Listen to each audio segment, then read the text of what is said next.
ước mơ hy vọng. Tu hú kêu mùa qua chín vào mùa thi, tình bạn trong sáng dưới mái trường. Ve ve ve hè về, vui vui vui hè về, cây xanh xanh chợt bóng ven đường, hương sen thơm tỏa ngát muôn nhà.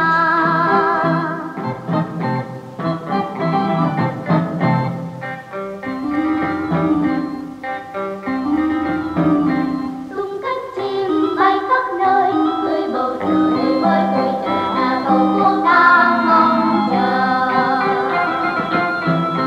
Ta bước đi trong nắng mai, người Việt vô cùng lòng ta học tập gương sáng bao anh hùng. Hãy nhớ đây đời người, hãy nhớ đây đời người, mang trong tim màu thắm cam quang, mang trong tim màu thắm hoa phượng.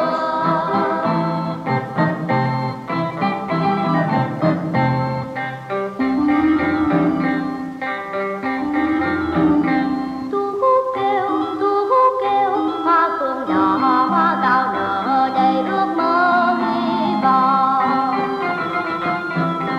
Tu hú kêu, mùa qua chín vào mùa thi, tình bạn trong sáng tươi mái trường.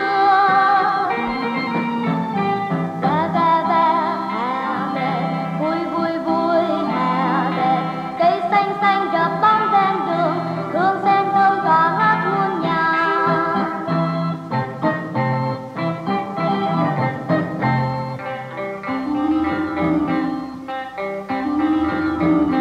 Tung cánh chim bay khắp nơi, dưới bầu trời với tuổi trẻ tổ quốc